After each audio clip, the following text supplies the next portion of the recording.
श्रीमद् रामायणम्। मिथिला नरेश जनक, अब धर्म की लाज आपके हाथों में है। आप जो भी निर्णय लेंगे हम सभी को बाध्य है। बोलो राम, क्या तुम्हें महाराज जनक का निर्णय स्वीकार होगा? आचार्य, आप केवल हमारे गुरु ही नहीं, पिता तुल्य है हमारे। आप धर्मात्मा हैं। आप जो भी निर्णय लेंगे वो मुझे सहर्ष स्वीकार होगा। भरत, तुम्हें तो कोई आपत्ति नहीं है? नहीं गुरुदेव। महाराज जनक धर्मात्मा ही नहीं, हमारे धर्म पिता भी है। किंतु एक विनती है इनसे कि निर्णय लेते समय धर्म के साथ मेरे प्रेम का भी मान रखिएगा। बताइए राजा जनक, क्या निर्णय है आपका?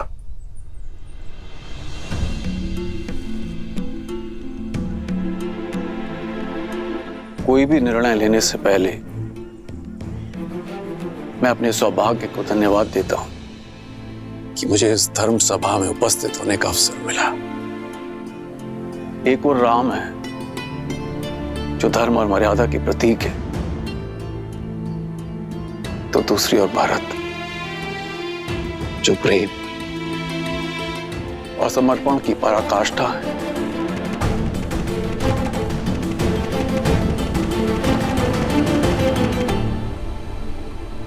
हे महादेव, ये निर्णय कठिन है। मुझे सद्बुद्धि देना, प्रेरणा देना, ताकि मैं उचित निर्णय ले सकूं। हर हर महादेव।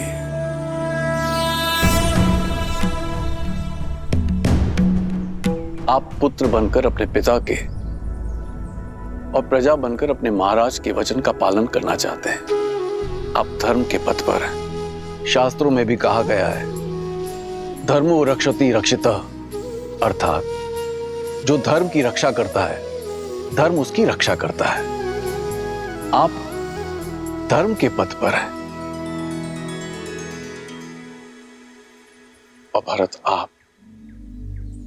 आपके हृदय में अपने भाई के प्रति निश्चल प्रेम और भक्ति की वो प्रवाह है जिसके वेग से स्वयं भगवान विष्णु भी न बच सके, जिन्होंने अपने भक्त प्रहलाद को उनके पिता हिरण्यकश्यप के आतंक से बचाने के लिए अपनी माता के गर्भ से जन्म लेने की भी प्रतीक्षा नहीं की और सृष्टि के सारे नियमों को तोड़कर एक स्तंभ से नरसिंह के रूप में अवतरित होकर अपने भक्त प्रहलाद की रक्षा की। ये कर्म ही धर्म पर निश्चल प्रेम की विजय का सूचक है। और आज जब एक पलड़े में राम का धर्म है और दूसरे पलड़े में भरत का प्रेम, तो मेरे विचार से आज भी प्रेम का पलड़ा ही भारी है। अतः विजय प्रेम की हुई, विजय भरत की हुई।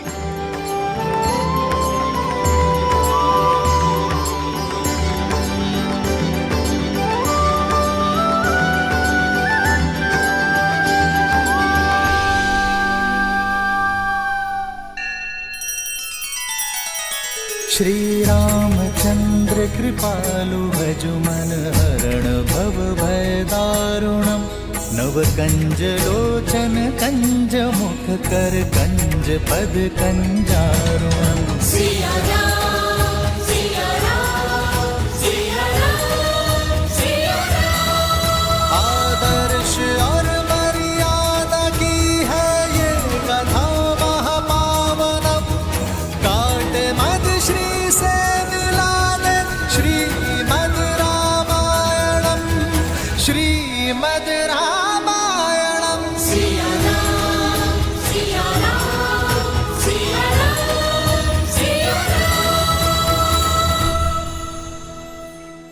इसका अर्थ है कि मैं अपने भैया को अयोध्या ले जा सकता हूं,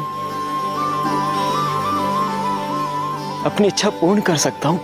किंतु प्रेम के भी अपने कुछ नियम होते हैं कुमार। प्रेम में पहले उनके विषय में सोचा जाता है जिनसे हम प्रेम करते हैं। प्रेम में स्वार्थ नहीं, समर्पण का सहारा लिया जाता है, ना कि अपनी इच्छा पूर्ति का। इसीलिए मेरा परामर्श आपसे यह है कि आप निस्वार्थ भाव से, निश्चल प्रेम से स्वयं श्री राम से पूछें कि उनका निर्णय क्या है, उनकी प्रसन्नता किसमें है। फिर वो जो भी निर्णय लें उसे आप प्रेम पुष्प की तरह हृदय से स्वीकार करें। यही मेरा परामर्श है और यही मेरा निर्णय भी। महाराजा जनक, आपका कोटि कोटि धन्यवाद। निश्चल और निस्वार्थ के प्रेम की परिभाषा आज समझ आई मुझे, और इसके लिए भरत आपका सदैव आभारी रहेगा।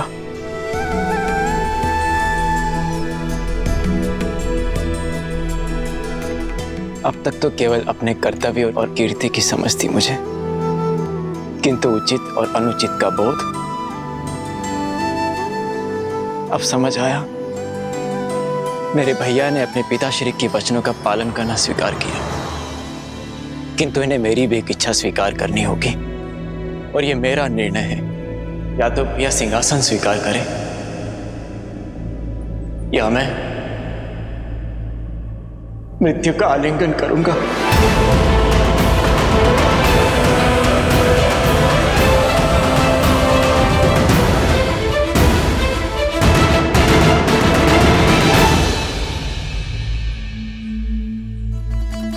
तुम्हारे प्रेम के वेग ने मुझे भी बहा दिया है भरत।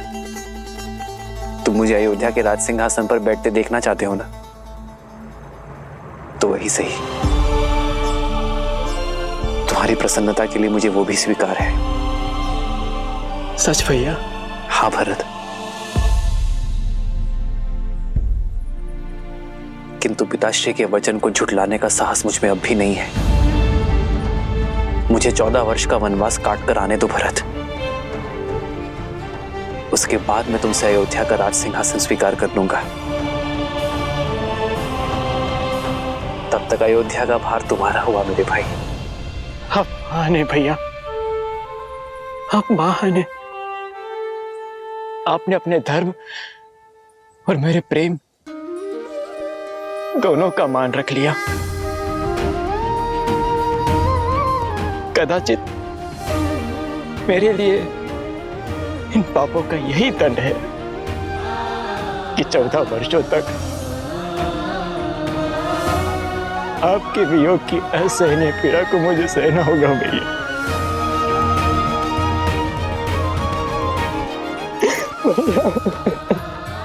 भरत,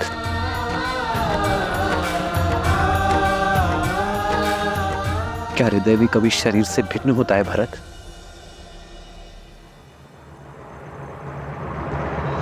भैया,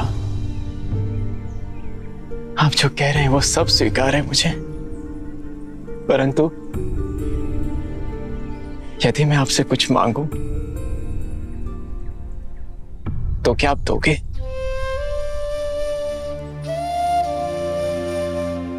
मेरे प्रिय भरत के लिए तो मेरे प्राण भी न्यौछावर है। बोलो भरत, क्या मांगना चाहते हो तुम? मुझे बस अपनी चरण पादुकाएं दे दीजिए।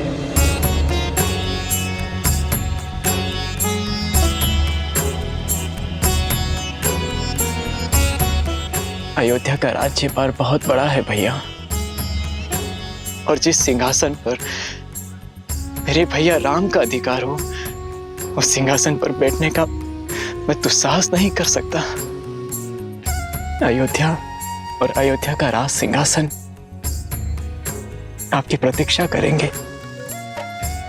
प्रतीक्षा के इन क्षणों में आपकी चरण पादुका को राज सिंहासन पर रख अपना कर्तव्य निभाऊंगा।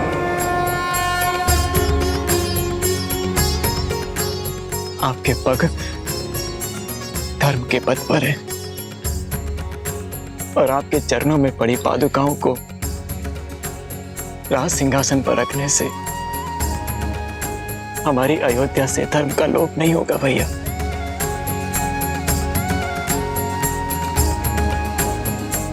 भरत, तुम्हारा ये भ्रातृ प्रेम अमर रहेगा। तुम्हारा नाम केवल लेने से सबके पाप दूर हो जाएंगे। उनके मन से द्वेष, ईर्ष्या और लोभ की भावना हमेशा हमेशा के लिए समाप्त हो जाएगी।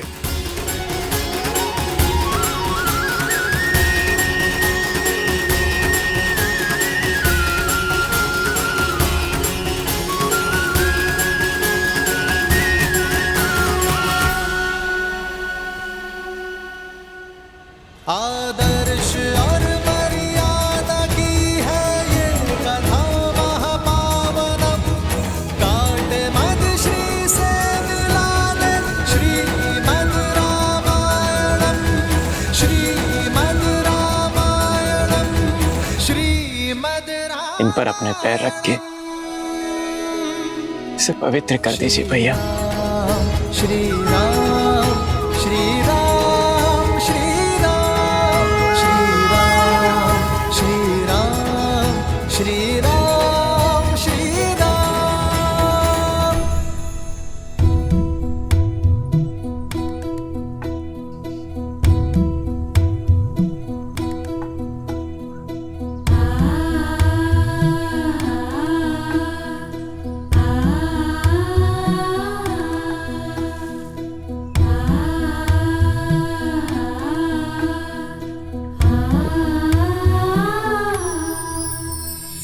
राम भक्त ले चला रे राम की निशानी।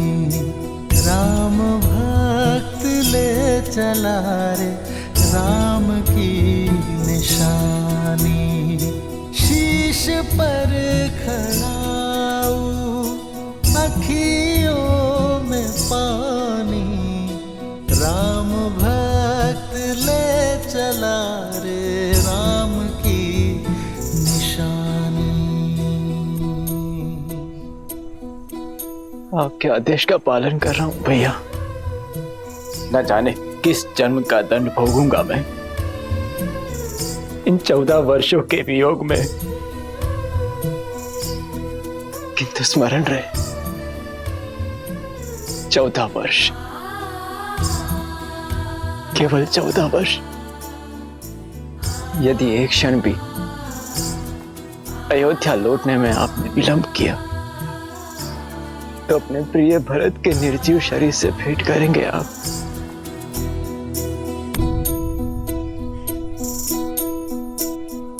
शीश खड़ाऊ ले चला ऐसे राम सिया जी संग हो जैसे। शीश खड़ाऊ ले चला ऐसे राम सिया जी संग हो जैसे। अब इनकी छाँव में रहेगी राजधानी। राम भक्त ले चला रे राम की निशानी। राम भक्त ले चला रे राम की निशानी।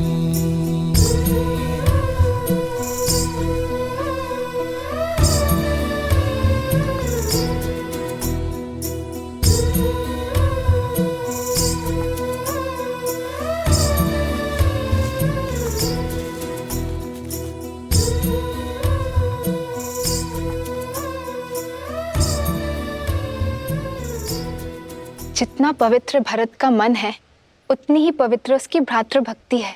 भक्ति क्या है भक्ति? देवी, भक्ति वास्तव में एक व्यक्ति का दूसरे व्यक्ति के प्रति विश्वास ही तो है। वो विश्वास जिसे समय और परिस्थिति बदल ना पाए। भरत की श्री राम के प्रति भक्ति, धर्म और सत्य के प्रति विश्वास, इसी का उदाहरण है वो विश्वास जिसके लिए व्यक्ति अपनों से, संसार से, यहां तक कि स्वयं से भी लड़ जाए। भरत की श्री राम के प्रति भक्ति, उनके प्रति विश्वास ही भरत को आदर और सम्मान की मूर्ति बना देता है। सत्य कहा आपने। ऐसे प्रेम का भला कोई शत्रु कैसे हो सकता है? भरत से बड़ा भक्त इस संसार में कोई अन्य हो ही नहीं सकता। सत्य कहा आपने देवी। वास्तव में इस संसार में भरत से बड़ा और कोई भक्त नहीं, सिवाय एक के। अर्थात जहां एक और भरत ने श्री राम की सेवा के लिए अपना समस्त जन्म दिया, वहीं कोई और भी था जिसने केवल श्री राम की सेवा के लिए जन्म लिया, जो भक्ति में भरत से कम नहीं था और बल और साहस में इस ब्रह्मांड में अद्वितीय था। कौन है वो? पहेलियां मत बुझाइए। पहेलियां नहीं देवी, ये सत्य है। भरत से बड़ा राम भक्त यदि कोई है तो वो केवल शिव है। और यही कारण है कि मेरे एकमात्र अंशावतार ने राम काल में ही धरती पर जन्म लिया, ताकि वो श्री राम और रावण की इस महान गाथा का अभिन्न अंग बन सके। अंशावतार?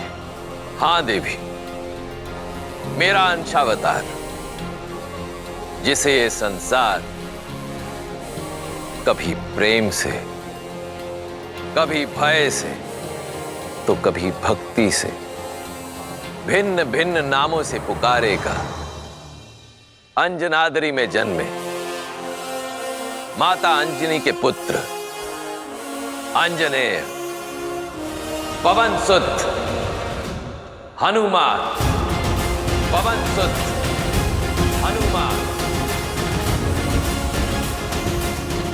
परंतु अभी मेरा यह अंशावतार कहीं प्रतीक्षारत है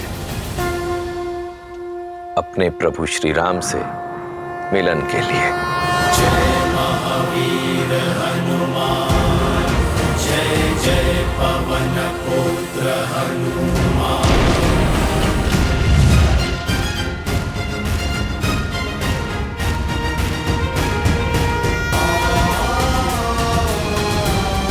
राम राम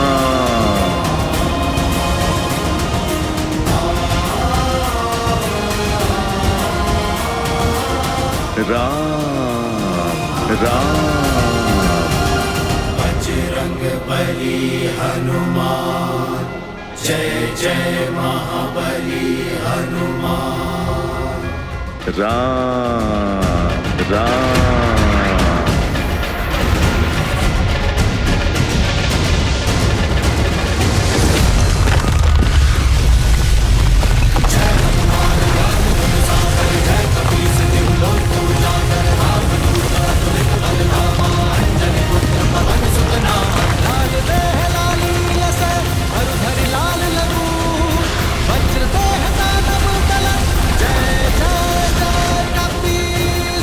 लगता है कोई भूचाल आया है।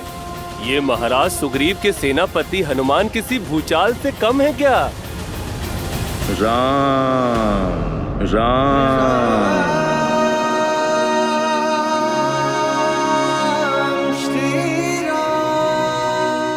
लगता है अपना सुध खो बैठे हैं हनुमान जी। राम नाम के किसी मनुष्य को अपना आराध्य मान चुके हैं। राम राम। और ये एकांत में कर क्या रहे हैं?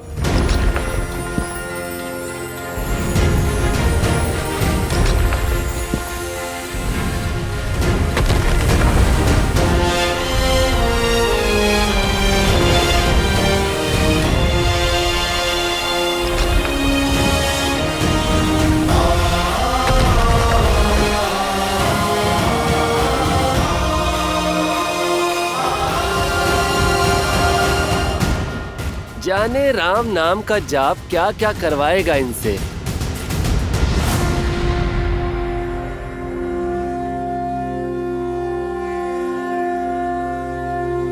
राम राम। श्री गुरु चरण सरोज रज, निज मनु मुकुरु सुधारी। बरनउँ रघुबर बिमल जसु, जो दायकु फल चारी।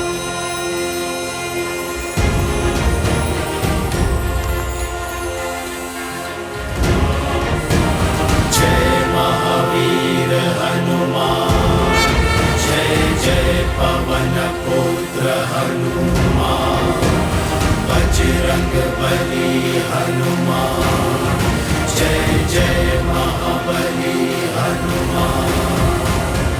राम राम।